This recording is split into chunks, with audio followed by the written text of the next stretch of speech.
Le soleil était encore loin d'être levé. À vrai dire, ce n'était que le début de la nuit, et déjà il s'était passé de nombreuses choses dans la vie de ce nouveau docteur. Régénéré dans la tourmente après avoir vécu sa faim, celle de son ami dans un champ et après avoir été poursuivi par ses assassins, la fatigue l'emportait. Les effets de la régénération étaient violents, et il n'en était pas tout à fait remis. Son vaisseau ne voulant pas le laisser entrer, il décida d'aller prendre du repos dans un hôtel. Encore fallait-il en trouver un à sa convenance. C'est au bout d'1 heure de déambulation au milieu de la ville de Pau qu'il parvint à trouver un lieu de repos idéal. Un grand hôtel, plutôt semblable à un manoir, se dressait devant lui. Au bord d'une route large, éclairée par quelques lampadaires rudimentaires, le tout paraissait dépaysant, comme si la campagne s'était incrustée en pleine ville. Quelques chouettes et chauves-souris se baladaient ici et là aux alentours de l'édifice. Sans hésitation, mais surtout avec épuisement, il entrait dans l'ancienne bâtisse qui commençait à s'effriter. Le docteur enleva son manteau par réflexe, puis le remit presque immédiatement quand il remarqua que l'air était frais à l'intérieur. Pourtant, une cheminée était allumée, il pouvait en voir les flammes au loin. Il sonna alors la cloche qui se trouvait devant lui à la réception, mais personne ne vint. Le docteur commençait à s'inquiéter. Après quelques secondes d'impatience, il enjamba le bureau et subtilisa une clé pour s'installer dans l'une des chambres. Constitué simplement d'un lit, d'une table basse et d'une lampe de chevet, le confort y était minimal. On pouvait y voir des toiles d'araignée, le papier peint était déchiré et tout ce qui se trouvait dans la pièce semblait délabré, comme si tout avait été abandonné depuis une vingtaine d'années. Après quelques instants passés à être resté assis sur son lit grinçant, le docteur put entendre des bruits étranges, semblables à des couverts qu'on posait sur une table. Sans hésiter, tant sa curiosité l'emportait sur le reste, il se rendit immédiatement à l'endroit d'où les grincements des couverts semblaient provenir. Une fois au-devant de la tablée, seule une ambiance pesante animait la pièce. Des couverts avaient bel et bien été posés, mais personne aux alentours. De plus, le froid régnait encore. Le docteur se rendit alors près du feu pour sentir la chaleur, mais rien ne s'en dégageait. Aucune sensation de bien-être n'envahissait le docteur. Sous le coup de la régénération, il se disait que cela était normal, et qu'il devait dormir pour que ses sensations puissent revenir. Alors il décida de retourner dans sa chambre s'assoupir, son état ne lui laissant pas le choix.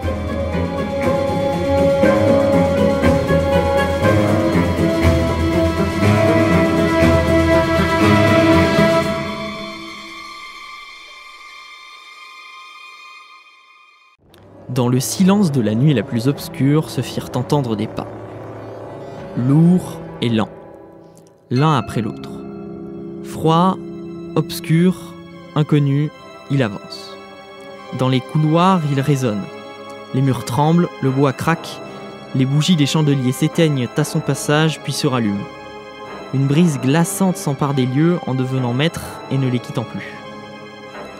Cette âme esselée semble en peine, elle erre.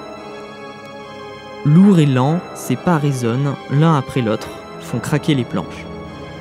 Froide, obscure, inconnue, elle avance, faisant s'éteindre les bougies des chandeliers à son passage.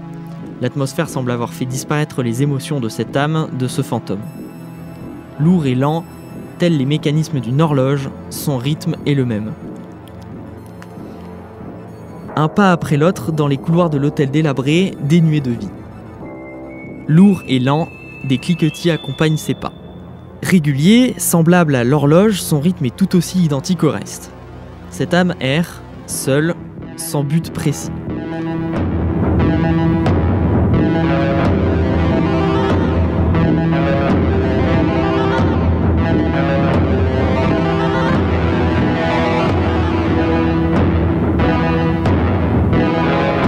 Le docteur s'éveilla en sursaut en plein milieu de la nuit.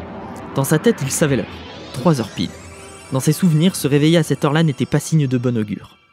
Il avait été tiré de son sommeil par le froid glacial qui avait envahi sa chambre, auparavant à température ambiante.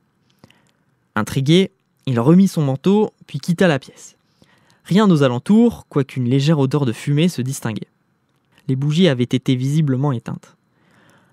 Au bout du couloir, le docteur put observer un phénomène étrange. Certaines des bougies encore éteintes se rallumaient toutes seules. Intrigué, le docteur se précipita vers ces dernières au niveau d'une intersection entre 2 couloirs. Il ne trouva cependant rien de particulier, si ce n'est que de ces flammes n'émanait aucune chaleur, tout comme la cheminée. Rapidement, il pouvait entendre des cliquetis, des craquements de bois. Tout semblait lentement s'affoler, se refroidir. Il se retourna lentement et put observer ce qui provoquait en ce lieu tous ces événements étranges. Contrairement à tout ce qu'il était possible de croire, ce n'était pas un fantôme traditionnel. Cette chose qui faisait craquer les planches et s'éteindre les chandeliers était métallique. D'une armure plus froide que la neige et reluisante, il était imposant. Son visage, tout aussi métallique, ressemblait à un crâne. Ses yeux étaient vides, à vrai dire, il n'y avait que 2 trous à l'emplacement de ces derniers. Ses semblants d'oreilles étaient joints au-dessus de son crâne par une barre de fer. On pouvait également discerner des câblages liés les parties principales de son corps. Le docteur reconnut immédiatement cette silhouette. C'était un Cyberman. Il avait été plutôt silencieux jusqu'à présent, mais à la vue du docteur, il prit la parole, de manière lente, robotique et déformée. Éliminez le docteur. Le docteur, qui avait déjà reculé de surprise à la vue de son ennemi de toujours, recula de nouveau, d'inquiétude cette fois-ci. Récupérez le joyau. Le docteur fronça les sourcils. Sa régénération avait brouillé ses pensées, il ne parvenait pas à comprendre le sens des mots de son ennemi métallique. Il cherchait désormais à fuir pour trouver une solution. Pourquoi ce Cyberman était-il ici? Pourquoi le cherchait-il ici? Quel est ce lieu? Que cherche-t-il à lui soustraire? Tant de questions auxquelles il allait tenter de répondre le plus rapidement possible avant que sa vie, à peine commencée, ne se termine déjà. Une course-poursuite s'engagea. Poursuite étrange puisque le Cyberman n'accéléra pas le pas et ne tira pas non plus sur sa cible. Il se contenta de marcher vers lui, tout aussi lentement qu'il errait auparavant. Ce Cyberman n'avait pas l'air dans son état normal. Sa respiration était ralentie. Au détour de 2 couloirs, le docteur fut surpris de trouver le Cyberman désormais face à lui, le bras tendu, qui s'approchait. Pris de court, le docteur fit demi-tour. Après une autre déambulation, plus rapide cette fois, il se retrouva de nouveau nez à nez avec ce Cyberman. Ce n'était pourtant pas un fantôme. Le docteur ne comprenait plus ce qui lui arrivait. L'homme de métal, quant à lui, chuchotait à répétition les 2 mêmes phrases, se déplaçait de la même manière et à la même vitesse. Le docteur descendit alors les escaliers précipitamment. Une fois dans la salle de vie, le silence fut de mise. Plus aucun bruit.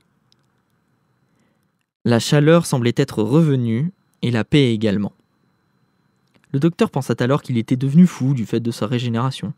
Il s'imaginait alors qu'il aurait des visions et des hallucinations de manière permanente, donc il se servit un verre de vin blanc puis s'installa sur un fauteuil. D'un seul coup, telle la foudre, il eut une illumination. Il comprenait ce que l'étrange Cyberman voulait de lui. Ce n'était pas bien grave, il ne l'avait pas sur lui de toute façon. Mais qui pouvait s'y intéresser? Et pourquoi envoyer un seul Cyberman plutôt qu'une armée entière? Quelque chose était étrange et piquait la curiosité du docteur. Leur méthode n'était pas traditionnelle. Après quelques secondes, il décida finalement de quitter les lieux pour se rendre dans son TARDIS, qui ne voulait toujours pas lui laisser le libre accès. Il se dirigea le plus silencieusement possible vers la sortie, tenta d'ouvrir la porte, mais fut confronté à un refus de cette dernière. Elle ne voulait tout simplement pas s'ouvrir, elle était bloquée.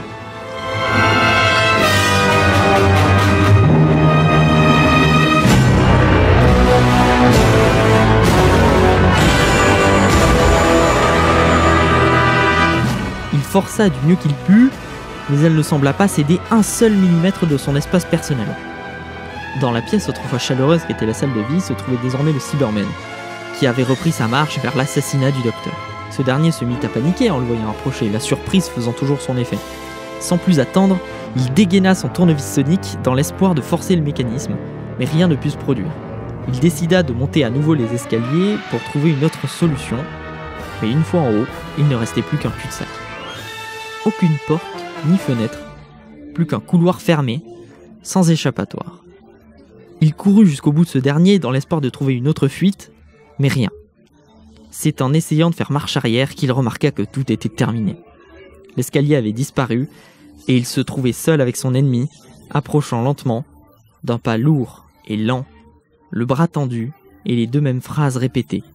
Plus l'instant final s'approchait, plus son cerveau moulinait. Il ne pouvait pas mourir, pas aussi rapidement. Il ne pouvait pas mourir, pas aussi rapidement. Il écoutait plus attentivement ces 2 phrases, surtout la seconde qui résonnait en lui. Elle l'appelait profondément. Il ferma les yeux, puis tenta de passer à travers le mur. Le temps pressait, il s'approchait. Rien ne bougeait, il ne parvenait pas à passer au travers. Plus il fermait les yeux, Plus il fermait les yeux, plus les sons et les vibrations semblaient s'étouffer dans l'atmosphère, dans le noir de ses yeux. Puis, plus rien. Il les ouvrit à nouveau, mais se trouva seul dans un endroit sans rien. Il faisait noir. Aucun sol sous ses pieds, aucun mur ni plafond, aucune étoile. L'inconnu. Seule cette phrase résonnait dans sa tête. Il savait désormais ce qu'il devait faire. Trouver le joyau. Il devait le faire avant que quelque chose ne le fasse à sa place. Quelque chose d'inconnu, de puissant et de ravageur. Le docteur se trouva soudainement sur une planète qu'il semblait connaître. La planète de son enfance. Elle était détruite. Une lumière émanait du dôme en ruine, blanche et éblouissante. Soudainement, il se trouvait en plein milieu de l'espace à des milliers de kilomètres de cette même planète. Un rayon violacé, accompagné d'un second puis d'un troisième, suivi par une boule d'énergie de la même couleur, explosèrent de son noyau orangé. Frissonnant d'effroi, le docteur ferma les yeux, puis quelques instants plus tard, il s'éveilla dans son vaisseau. Il avait vu l'apocalypse et devait empêcher ce futur de se produire.